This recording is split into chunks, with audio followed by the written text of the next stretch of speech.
So today we're going to talk about the receptor types, the main ones that we commonly talk about in pharmacology.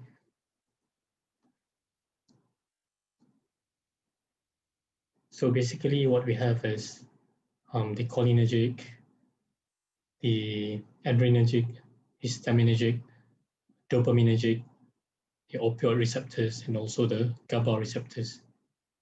So for the cholinergic receptors, the main ones are muscarinic and nicotinic, and both have acetylcholine as the agonist for the receptors. For the antagonist, for the muscarinic receptor, it is atropine, and for the nicotinic receptor is tubercularate.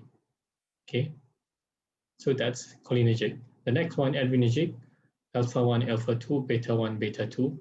Alpha 1 is noradrenaline, or aka also known as norepinephrine.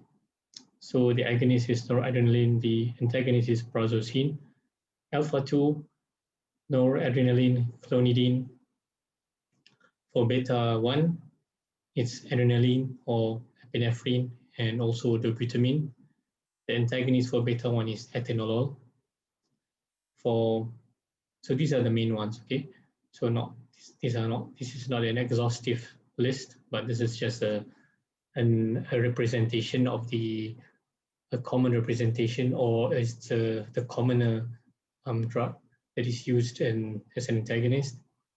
Beta 2, adrenaline and salbutamol as agonist. The antagonist, propranolol. For histaminergic, H1 is histamine, H2 also it's histamine. For antagonist, chlorpheniramine and also ranitidine. So antagonist for H1 is chlorpheniramine. The antagonist for H2 is ranitidine.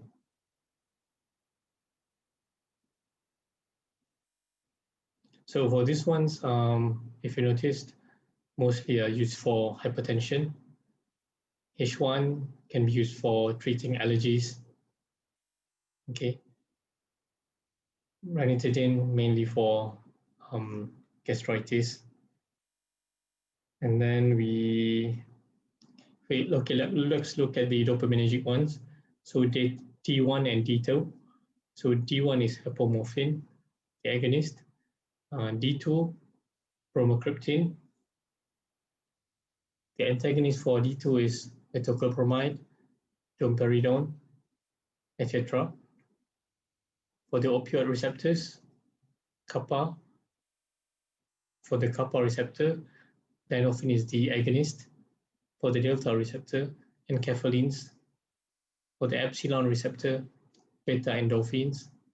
The antagonist is naloxone.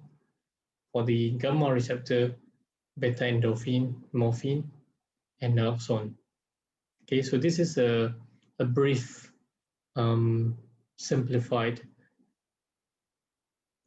table or diagram showing the most important receptors, and one example or two examples of the drug in acting on that receptor.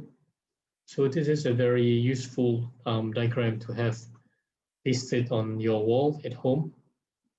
Okay, so try to spend a little bit of time and reproduce this table, and you can, of course, you can improvise on this. You can add more drugs here and here and here. Okay, in some areas, if you think once you have mastered the basic components in the table. Okay, that's all for now. See you people in the next video.